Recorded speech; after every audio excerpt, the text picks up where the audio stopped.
এখানে মোরগ লড়াই চলছে ঝাড়গ্রামে।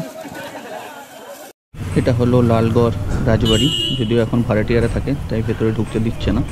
নেতুড়া বাস স্ট্যান্ড থেকে আমরা ডান দিকে ঢুকে গেছি। যত যাচ্ছি তত যেন জঙ্গলটা ঘন হচ্ছে আর রাস্তা সরু হচ্ছে। খুবই সুন্দর লাগছে, কিন্তু একটু ভয় ভয়ও লাগছে। আজ ঝাড়গ্রাম রাজবাড়িতে এন্ট্রি দিচ্ছে।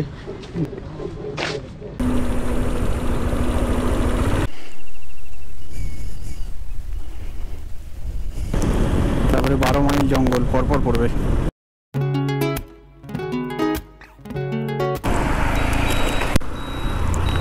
নমস্কার বন্ধুরা, আর একবার উল্ফিন্ডিতে সবাইকে স্বাগতম। বাগনান মানকুর মোড় বা রিলায়েন্স মার্ট থেকে এই বাঁ দিকে দেখা যাচ্ছে রিলায়েন্স মার্ট, সেখান থেকে আমাদের জার্নিটা শুরু হচ্ছে।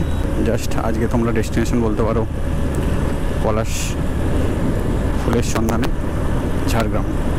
এবার দেখা যাক আমরা আদৌ দেখতে পাই কি না।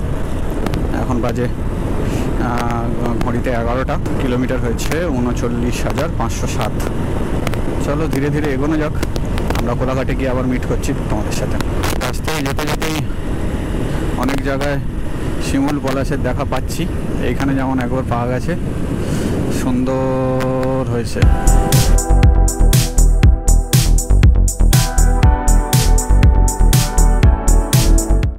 আমরা ঢুকছি কোলাঘাটে। কোলাঘাটের এদিকটাতেও বেশ শিমুল ফুল হয়েছে।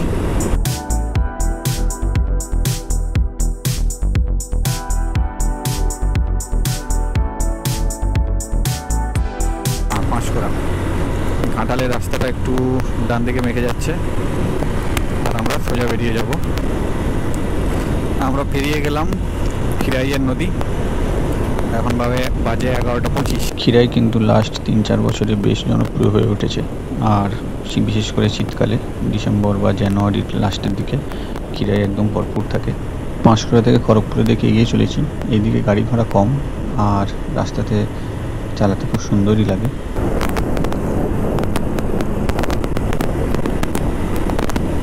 আমরা এসে গেলাম ডেবরা টোল প্লাজায় ঢুকবো এবার। আর এখন বাজে 11:40। ফিরে যাচ্ছি ডেবরা টোল।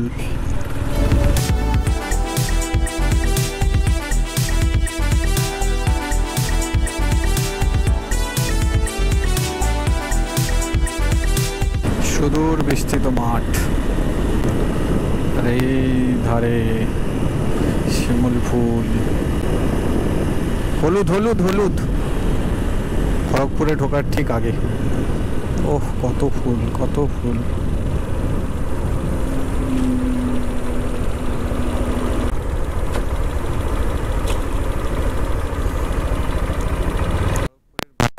আমরা সোজা চলে যাচ্ছি ঝাড়গ্রামের দিকে। আর এখন বাজে 12:02। বাঁধটা টুকরে ছিল খড়গপুর। সোজা আমরা বেরিয়ে গেলাম ঝাড়গ্রামের দিকে। এখন রয়েছি কালিকাপুর বলে একটা জায়গা, ওখান থেকে ঠিক পেরিয়ে একটা ওভারব্রিজ ধরেছি। এখানে বেশিরভাগটা ইন্ডাস্ট্রিয়াল এরিয়া দেখা যাচ্ছে, অনেকগুলো কারখানা রয়েছে আর জনবসতিপূর্ণ এলাকা। পুরো রাস্তাটা হচ্ছে 2 লেন রোড, সিমেন্টের বানানো। অসাধারণ একটা ল্যান্ডস্কেপ। দূরে একটা ছোট্ট ব্রিজ দেখা যাচ্ছে, বোধহয় ওটা ট্রেনের ব্রিজ। আর সুন্দর লাগছে বেশ, দুই ধারে রাস্তা আর মাঝখান দিয়ে ট্রেনের ব্রিজ বোধহয়। ওহ, গাড়িটা গেল রে ভাই। অনেকেই আছো যারা ট্রেনে বাসে যাওয়াটা প্রেফার করো, সেফটি ইস্যু মেবি কারে যাওয়াটা প্রেফার করো, কিন্তু এই যে বাইকের যেই ককপিট আর এই চারিদিকের ভিউ, এরকম রাস্তার মাঝে ফিল করতে করতে যাওয়াটার মজাই আলাদা। একটা জাংশন মতো ছিল, এখান থেকে 30 মিনিট ঝাড়গ্রাম রাজবাড়ি। দেখছি এবার এখানে কোথাও খেয়ে নিতে হবে। Second toll gate. মহাশিবরাত্রির দিন, সেই জন্যই হয়তো একটু রাস্তাটা ফাঁকা। তবে গরমটা লাগছে হালকা, আর চালানোর সময় লাগছে না। দাঁড়িয়ে পড়লে হালকা একটু গরম লাগছে। এখনও গরমটা সেইভাবে পড়েনি, তবে এরপর পড়বে। আর যেহেতু জঙ্গলের মাঝখানে হাওয়া দিচ্ছে, বেশ ভালোই লাগছে, সুন্দর।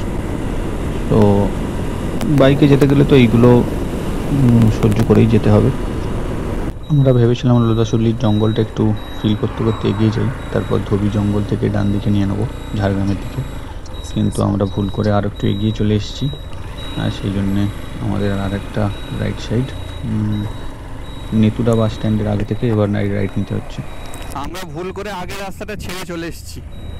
আমি ভুল করে আগের রাস্তাটা ছেড়ে চলে এসেছি। যত যাচ্ছি তত যেন জঙ্গলটা ঘন হচ্ছে আর রাস্তা সরু হচ্ছে। খুবই সুন্দর লাগছে, কিন্তু একটু ভয় ভয়ও লাগছে।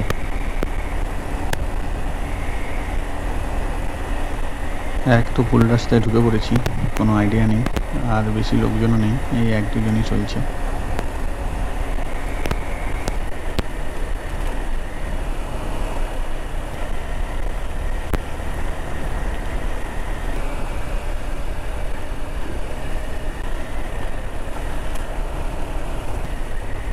এখানে তো দেখে মনে হয় না কোনো গাড়ি যায়, খুবই সরু রাস্তা, দুটো বাইক যাতায়াত করতে পারবে এরকম, আর কোনো রিক্সা বা ভ্যান বা অন্য কোনো গাড়ি দেখলাম না।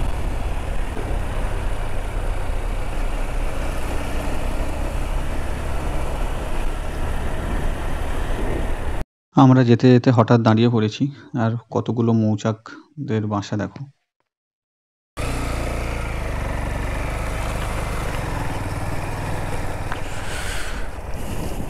এই রাস্তা দিয়ে আসার কথা। হ্যাঁ হ্যাঁ হ্যাঁ, ওইখানটা তো আমার ভয় লাগছিল। আমি অতটা মানে মনে হচ্ছে না সরু হয়ে যাচ্ছে একদম। চলো, দু রকমই এনজয় হবে।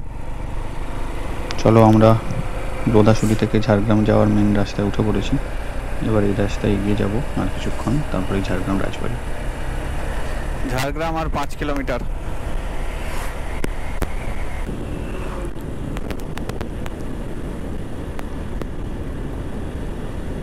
এখানের জঙ্গলটা এতই ঘন যে রোদ মাটিতে পড়ছে না, চারিদিকে জঙ্গল আর ছায়া রয়েছে, অসাধারণ লাগছে, বেশ সুন্দর ঠান্ডা ঠান্ডা হাওয়া। এখানে না এলে এগুলো ফিলই করা যায় না।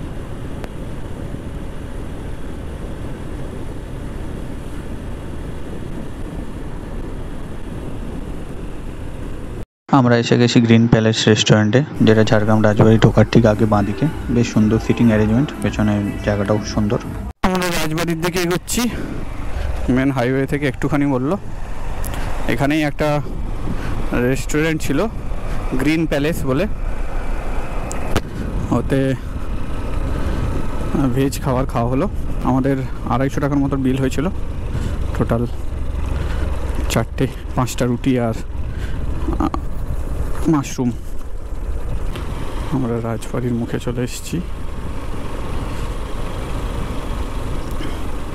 ওই দেখা যাচ্ছে প্যালেসের গেট, জানি না ঢুকতে দেবে কিনা, অনেক ভিডিওতে দেখেছি ভেতরে ঢুকতে দেয় না, তাও বাইরে থেকে দেখেই চলে যাবো। এমনি হেঁটে যাওয়া যাবে, এমনি হেঁটে একবার দেখে আসা যাবে। হ্যাঁ হ্যাঁ, কোনো বারান্দা ফারান্দা উঠবেন না না না, আচ্ছা আচ্ছা, এখানেই করে দিচ্ছি, ঠিক আছে।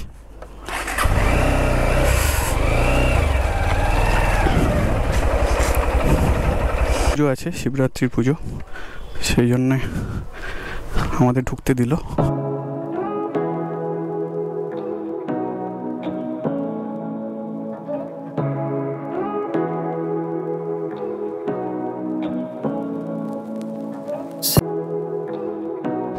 আমরা কিছু ছবি নিয়েছি, সেগুলোও দেখাবো। মনে হচ্ছে এই কাঠামোটাতে রথ হয়।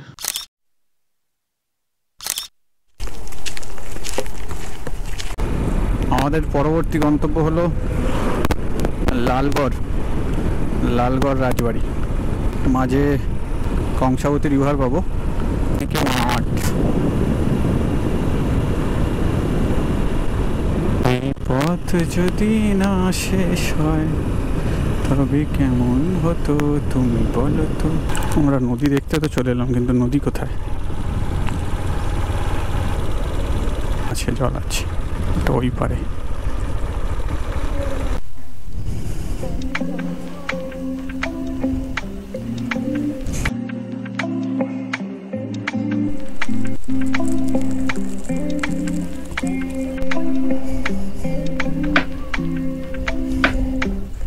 এখানে জায়গাটার নাম হচ্ছে ধানগৌরি, আর প্রচুর ধান গাছ, জায়গার সাথে নামের সামঞ্জস্য রয়েছে।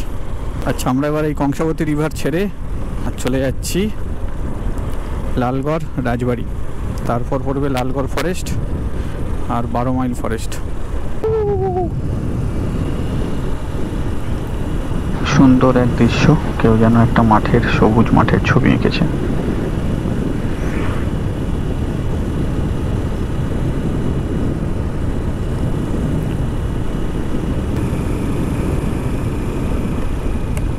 ঢুকে যাচ্ছি লালগড় ব্রিজ, লালগড়।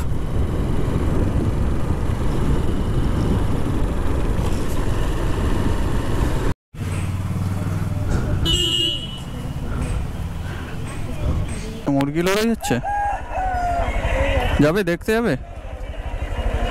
দাদা কি হচ্ছে, মুরগি লড়াই? ও না না, দেখবো। চল,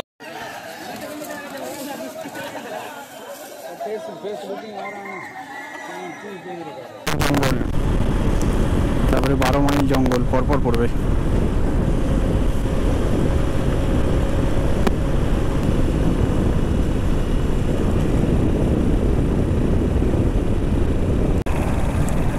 চলো, এখানটা ভালো রাস্তা আছে।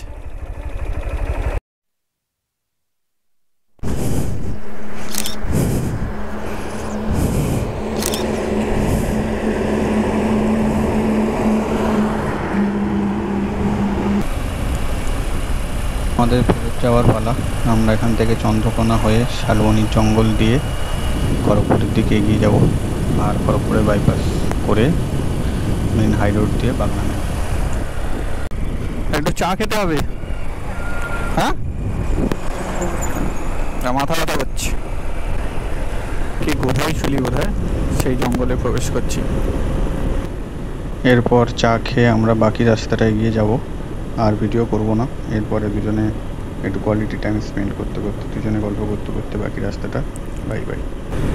আরও একটা জঙ্গল, জঙ্গলের মধ্য দিয়ে গাড়ি চালাতে একটা আলাদাই লাগে। আবার দেখা হবে অন্য কোনো ভিডিওতে।